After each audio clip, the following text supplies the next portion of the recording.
Offensive only to lazy men, it's the Medicare for the Lazy Man podcast.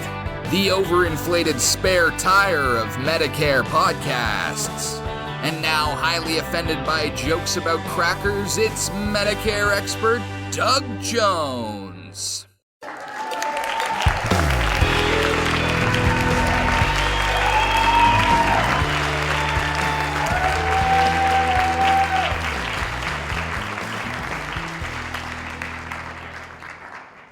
Hello, hello, hello. Welcome to another thrill-packed episode of the Medicare for the Lazy Man podcast. As my Canadian nephew, Drew McMillan, may have already told you, I am Doug Jones, your Medicare expert. And I love to help people get into, through, and out of Medicare. Everybody that hits age 65 and is thinking about medical insurance, which is getting more and more expensive as you get older, they are prime candidates for the government program that provides health insurance to pay medical bills for those who are over 65 and a few younger people who are disabled. So I really enjoy helping people figure out this morass that the government created. And the way I do that is I suggest that people go to barnesandnoble.com or amazon.com and search for Medicare for the Lazy Man 2024. Once you have one of those books in your hot little hands, you're going to have the key that unlocks the door to Medicare understanding and Medicare knowledge. And after having read that book, and then maybe going back and looking at a few selected chapters, you are going to have in your hands the knowledge that Medicare is not a thing to be afraid of, but it's a servant that is at your beck and call, waiting to protect you from high medical expenses. If you go to Amazon.com, you'll find not just the paperback that most people seem to purchase, but also you'll find an Audible book that you can listen to. You'll also find a Kindle version that you can get immediately if you've got a Kindle reader or some reader that Amazon supports. And of course, if you are in the mood for gift giving, if you want to impress your neighbors and your friends and your relatives, you might want to spring for the hardcover version of the book. I don't make any more money from the hardcover version, but I do kind of salivate when I say that somebody likes my advice enough to pay $24 for a hardcover version of Medicare for the Lazy Man 2024. That's real dedication. And I don't think you're going to be disappointed. I'll tell you, disappointment does strike some of us, and Randy and I have both had our share of disappointments. Are you wallowing in disappointment today, Randy, or are things looking up? I feel good. Things are looking up. And one of the reasons they are, Doug, is because you and I have been kicking about what we're going to do when you get back to the God's country out here in Arizona. Yes, sir. And we're thinking about, where we can have some remote podcasting going on. And every once in a while we throw a little recognition to some of the local pubs here in Cave Creek. They need our support. They deserve our support. And so I'm gonna suggest one of the places we stop to visit is the Mountain View. Oh yes, that's not a bad place at all, and it's got a magnificent view. The thing is, every time I go there, if I sit outside, which is where a lot of their seating is, it's colder than hell. Arizona cold is different from cold in other parts of the country. Yeah, you're right. Because we've all turned into wimps. That's what the problem is. That's exactly right. Our blood is thin and runny like water. So I think your blood, you told me one time you're running like on a 5W10, aren't you? It's pretty thin, pretty runny. Yes, absolutely.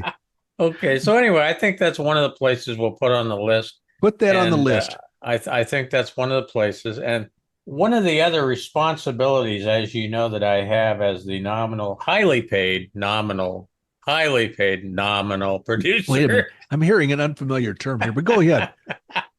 I am going to choose the article that Doug is going to discuss for the look at the list Advantage Minute. You look at the list while I explain to the listeners. Every episode we have a Medicare Advantage Minute. Randy selects an article from our vast array of Medicare Advantage articles. And these things are basically factual renditions of what the Medicare Advantage insurance is like for people who have it. And often it's a sad, unhappy tale. We don't laugh because we like unhappiness. We laugh because we told you so. That's So, right. Randy, from the list of articles that we have available, will you? We are going to go, and I believe this one is still available. Number 17. All righty. Let me find number 17 and let me cross it off our list so I don't misinform you about what's available later on. Okay. Here we go.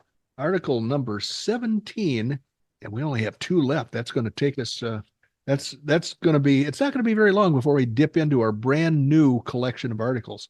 All right, here's the headline. CMS, that's the government. The government sets tougher penalties for improper Medicare Advantage charges. So the government recognizes that there's a problem, and this is one of the ways they're going to try to do something about it. Medicare Advantage insurers are going to have to repay billions under an audit rule.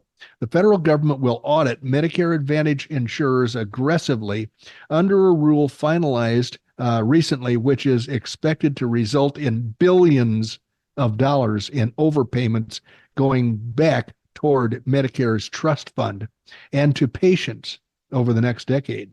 And that's from a website called STAT. From the Associated Press, feds expect to collect $4.7 billion in insurance fraud penalties. The administration estimated Monday that it could collect as much as $4.7 billion from insurance companies with newer and tougher penalties for submitting improper charges on the taxpayers tab for Medicare Advantage care. Federal watchdogs have been sounding the alarm for years about questionable charges on the government's private version of the Medicare program, with the investigations raising the possibility that insurance companies may be bilking taxpayers of billions of dollars every year by claiming members are sicker than they really are in order to receive inflated payments. From Bloomberg, the rule which governs audits of Medicare Advantage insurers by the government is stricter than the industry had lobbied for. It finalized a 2018 proposal for auditing the private plans. They always use the word private as though that's a bad thing. I like private enterprise, and frankly, I would hope that Medicare can be privatized at some point. In any event, it finalized a 2018 proposal for auditing private plans that administer programs for the agency, a move intended to recover excessive payments based on exaggerated claims of patient illness. This is from Modern Healthcare. The government finalizes a rule for Medicare Advantage plans. The government's approach to these audits will be significantly different than under the previous policy. Instead of reviewing samples of insurers' claims to determine if they were correctly paid, the agency will extrapolate the error rates from those reviews and apply them to the whole plan. The proposed rule would have been retroactive to 2011, but CMS instead will limit its scope to the 2018 and forward. Here's another news organization, KHN. I don't know exactly what that is. The headline here is Government Lets Health Plans That Ripped Off Medicare Keep the Money. When does that ever happen? These thieves get to keep the money. Medicare Advantage plans for seniors dodged a major financial bullet Monday as the government officials gave them a reprieve for returning hundreds of millions of dollars or more in government overpayments, some of those dating back a decade or more. The health insurance industry had long feared that the government would demand repayment of billions of dollars in overcharges for the popular health plans, which received these overpayments as far back as 2011. So that's the news in the world of Medicare Advantage plans. I try to advise my clients when time for Medicare arrives for you. I would say do not enroll yourself in a Medicare Advantage plan. Don't watch those TV ads starring Joe Namath or Jimmy J.J. Walker. Don't fall victim, because these Medicare Advantage plans, I think, are cruising for a bruising, and the people who are likely to be hurt the worst are those who are enrolled in them, because they've been promised benefits and costs that are not sustainable. So thanks, Randy, for picking that article out. That was a fantastic example. Now, last episode, I did not get into our. Randy is telling me we have an advertisement. Randy, I don't know if your timer and my timer are saying the same time, but I think we got another 5 minutes before we're halfway through. We do. I was just wondering if I might make a rant. Oh, okay. I thought you were telling me to break for commercial, so never mind. This is the rant. This is the boy, oh boy. Ladies and gentlemen, this is not an easy business. I know. This I'm is very telling complex. It's like being the guy down on the air traffic controller on a ship, on the aircraft carriers. If you don't duck down soon enough, you don't have anything to duck down with pretty quick. There you go. So share your thoughts with us. My rant is that I'm just really glad that the government figured out that they can just let them keep our money. Yeah, isn't that nice? It's just nice of them. I really enjoy the generosity from the government of my money. I don't know how many government clerks it took for them to determine the amount of theft and the extent of the theft. But there was cost involved in determining how much money was stolen from the Treasury. And so once they arrive at that figure, they say, don't worry about it.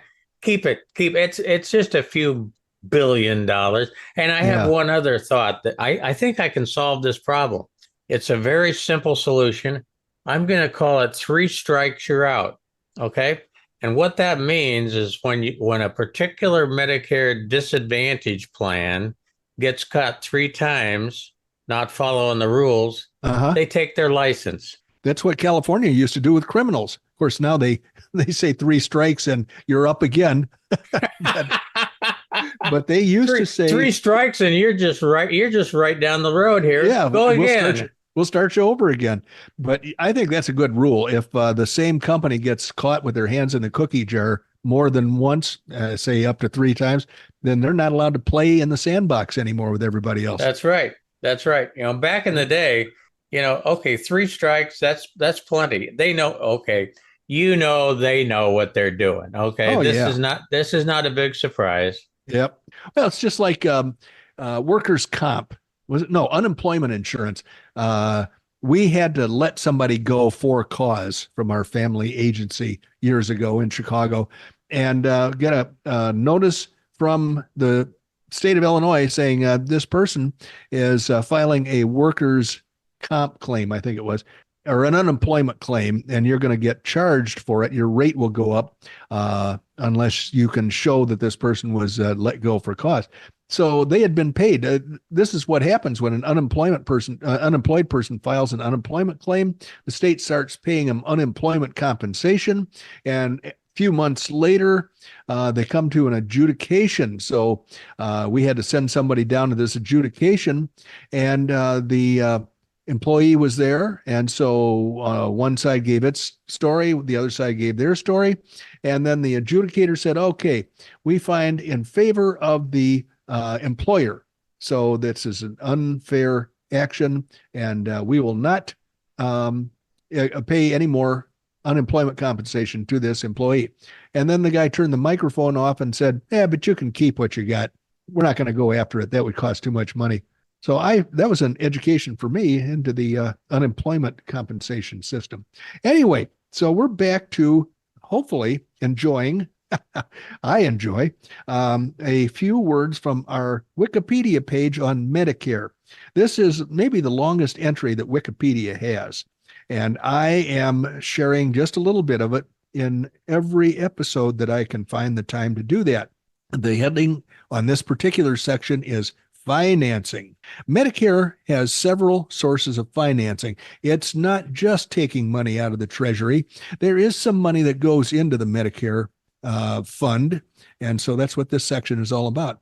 For Part A, the inpatient admitted hospital and skilled nursing coverage is largely funded by revenue from a 2.9% payroll tax levied on employers and workers. Each of them pays 1.45%.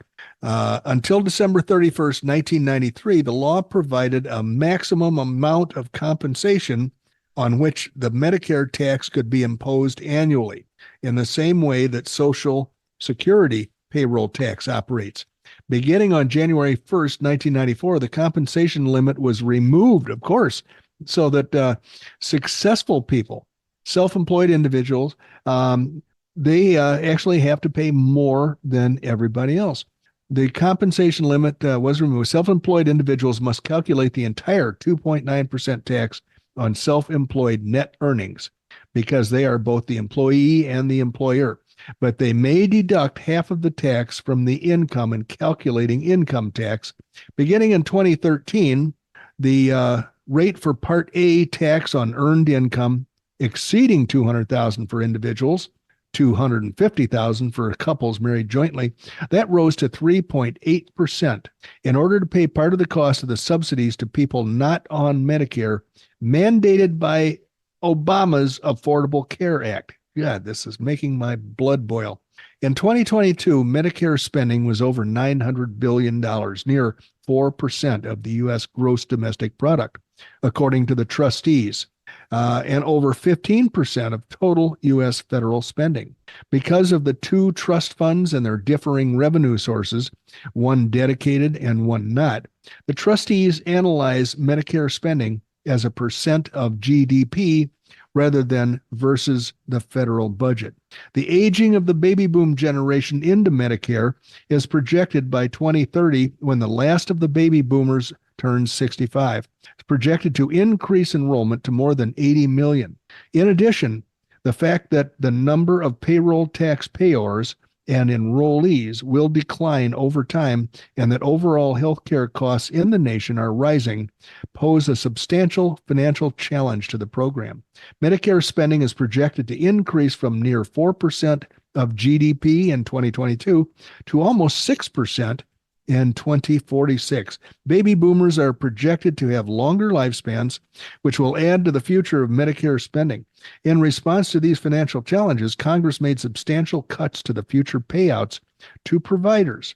Well, that's good. Let's make the doctors unhappy to go to work each day. Let's not reward them for doing the quality work that we rely on them to do. Primarily, Medicare Access and CHIP Reauthorization Act of 2015 and individual Congresspeople have offered many additional competing proposals to stabilize Medicare spending further. Many other factors have complicated the forecasting of Medicare trust fund health and spending trends, including but not limited to the COVID panic, the overwhelming preference of people joining Medicare this century for Part C, which is Medicare Advantage, and the increasing number of dual eligible, that's Medicare and Medicaid eligibility. All right, I'm going to stop right now because, frankly, it is just getting to be a little too irritating, and we have much more fun. We can listen to some commercials. How does that sound? Pretty exciting, huh? Okay, I'm going to take a break right now, and we'll listen to some commercial spots, and we'll be right back. All righty. Here's some good news. This will make everybody a little bit happier because all of us that are aging are concerned about Alzheimer's. I am. Every time I forget where I left my car keys or why I walked into a particular room in the house, I wonder, all right, is this the beginning of the long slide into my premature dementia? And I say premature because anytime it happens, it's premature. It's sooner than you want it to happen. So I found this article which seems to bode well for the future. Alzheimer's blood test catches 90% of early dementia cases, according to a study. A combined blood test for cognitive decline has a 90% accuracy rate in determining whether memory loss is due to Alzheimer's disease. Now, when you think about it, okay, if you're getting memory loss, is it good to know whether it's Alzheimer's or something else? Well, I think this article addresses that. In comparison, neurologists and other memory specialists correctly diagnose Alzheimer's in only 73% of cases. Primary care doctors had even less success with only 61% accuracy, according to this study. One part of the blood test, called plasma prosulforated. Oh boy. Oh, there's a reason I didn't highlight that. We don't really care what the name of the test is. One part of the blood test is one of several blood biomarkers scientists are evaluating for use in the diagnosis of mild cognitive impairment and early stage Alzheimer's disease. The test measures a protein, which is an excellent indicator of amyloid pathology. Increases in this protein concentrations in the blood are quite profound in Alzheimer's disease. At the dementia stage of the disease, levels are more than 8 times higher compared with elderly people without Alzheimer's. Research published in January found a similar test is up to 96% accurate in identifying elevated levels of this protein and up to 97% accurate in identifying a different protein. The presence of these proteins in the brain are hallmarks and signs of Alzheimer's illness. We would love to have a blood test that can be used in primary care physician's office, functioning like a cholesterol test, but only for Alzheimer's instead. Once fully vetted, highly accurate blood tests could change the game in the speed with which we can conduct Alzheimer's trials and get to the next new medication. These are absolutely transformational times. The current screening tests are inconclusive. The study that they're referring to in this article followed 1,213 people with an average age of 74 who were undergoing cognitive evaluations in both primary care and specialty clinics in Sweden. I don't know if those Swedes are equivalent to regular human population, but let's assume they are. The 90% accuracy of the study's combined blood test was confirmed via spinal fluid tap, which along with an amyloid PET scan is currently the only gold standard scientific method other than autopsy for diagnosing Alzheimer's. Both tests are expensive, invasive, and not readily available across the United States. So obviously we've cracked up some members of the audience. They're going, I'm not sure I want to know if I have Alzheimer's or not. I'll just go ahead and lose my memory rather than go through these invasive tests, autopsy, and what was the other one? Spinal tap. I don't think so. I'd rather listen to Spinal Tap's I'm music. going to hold off on the autopsy. Yeah, hold off as long as you can on that one. We don't want to have to pay as taxpayers. Yeah, well, the Spinal Tap's no fun either. Well, it is if you're just listening to their music. True. The results of the blood tests were then measured against patient diagnoses provided by the Swedish primary care doctors and specialists. The relatively poor rate of accuracy of the doctors not using the blood test, 61% and 73%, highlights how difficult it is for doctors to correctly identify Alzheimer's pathology with current tools. And those tools are a short interview with the patient, a brief cognitive test, and a computed tomography or CT scan of the brain. Well, that'd be okay, wouldn't it? Yeah, Randy's going, yeah, I'd undergo that. Let them shoot x-rays into my head. So bottom line is I'm really having a hard time figuring out why anybody would want to do this other than, they think they're going to find a population that they can, try to find some sort of a medication to improve the process. But bottom line is right now, I don't understand exactly what they're going for. I don't think you were listening carefully because at the very beginning of this article, I said, I wonder why in the heck they care. And then after a few paragraphs, I found out why they care. It's because they can get people into test programs earlier where they can test Alzheimer's drugs much sooner. Because if you don't diagnose Alzheimer's until it's there, taking hold of you, then the drugs and the therapy and the new things they have to treat Alzheimer's are less effective. So they're saying this. So it's like the old story. We got good news and we got some bad news for you. Good news is we figured out absolutely 112% you have got Alzheimer's.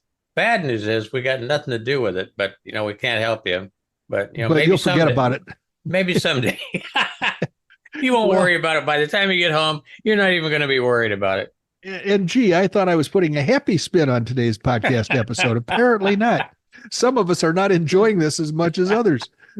So let me finish this article just so I never have to keep it and look at it ever again. The results of the blood test were then measured against patient diagnoses provided by the Swedish primary care doctors. A relatively poor rate of accuracy that the doctors have shows how difficult it is to diagnose Alzheimer's without the invasive methods that we heard about, including autopsy, which Randy says he's not going to undergo voluntarily. Generally, both traditional paper and pen tests and digital cognitive assessments are not highly accurate in specifically identifying Alzheimer's disease. Many other conditions and diseases can present similar cognitive symptoms, leading to potential misdiagnoses or missed diagnosis. So you got your misdiagnosis and your missed diagnosis. In fact, between 20% and 30% of patients seen by specialists take medications or have other medical conditions that can mimic Alzheimer's disease. Diseases that may affect cognitive function include vascular dementia, depression, thyroid disease, sleep apnea, and even vitamin B12 deficiency. If those mimics are not caught during the initial exam, people with no Alzheimer's pathology can clog up the waiting lists for specialists and for appointments for spinal taps and amyloid PET scans. By the time someone with true amyloid pathology sees a specialist, they may fall out of that window of being eligible for the drugs that we have, and that would be terrible. So the question is, when would routine blood tests become available? Wait times are only going to get worse according to mathematical models based on the aging of the U.S. population. By 2033, which is about 9 years from now, if a primary care doctor uses only the current cognitive assessments to determine dementia, people will wait an average of nearly 6 years before finding out whether they are eligible for new Alzheimer's treatments. However, if accurate blood tests are used, wait times may drop to between 6 and 13 months, the study found, because far fewer people would need to see a specialist or undergo additional testing. Don't expect blood tests for Alzheimer's to routinely pop up in your primary doctor's office anytime soon. More research is needed to verify the positive results that are appearing in studies. Guidelines for physician use must be established, distributed, and physicians have to be educated about any possible nuances.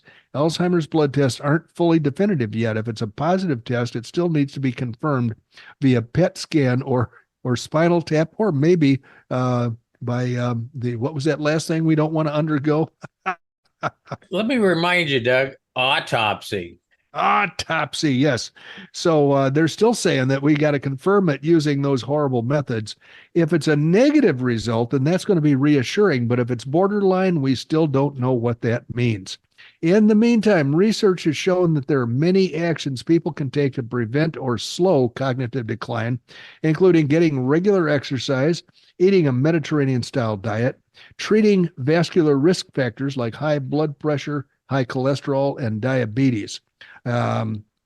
These are very hopeful times, was the summary at the end of that article. So I would say that we have reason to be happy that at least some progress is being made, but we're probably too old to benefit by it, as the bottom line of that article.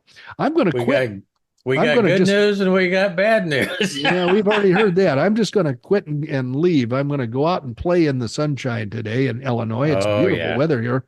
So yeah, I think we ought to turn everybody loose. I think so.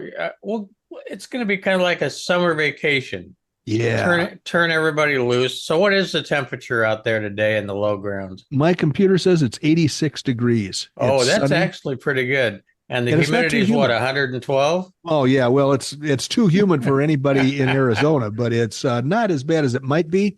And the other thing is that the mosquitoes haven't come out yet, and no cicadas. They told us we're going to be inundated and murdered by cicadas this year. None of that has happened. None of that happened. Well, that's good to know, because I know you were not looking forward to the cicada-mageddon. I was dreading that, and we dodged a bullet there. Absolutely. Well, you know something? We're going to let the company go early, as well as the audience. Number one, though, get out your pencil. If you want to reach out to Doug, you can do that using the email address of dbj@mlmmailbag.com.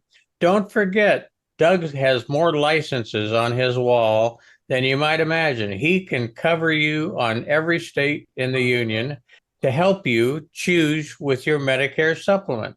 Check out the website, medicareforthelazyman.com. We would appreciate it if you could drop a review for us. We're still in a head-to-head battle with the travel logs, and I want to win this year. And we're going to try. With your help, we can do it.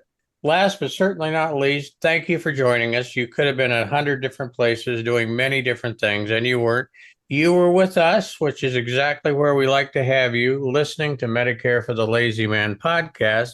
And you have just spent about 32 and a half minutes with Doug Jones, the insurance guy, originally from Oklahoma, and really just still an Oklahoma boy. But right now, he's not in home. He's not at home. He's not in Arizona. That's where he needs to be. He's camped out in the low ground, which is like, 742 feet above nothing? 32. Come on, 32. And anyway, he's down in the low ground, and I'm going to turn it over to him for a few final comments, and then we're going to go ahead and land the plane on 33 right. Thanks for joining us, everybody. We always enjoy having you with us, and we're hoping that you come back again for our next episode. Bye-bye.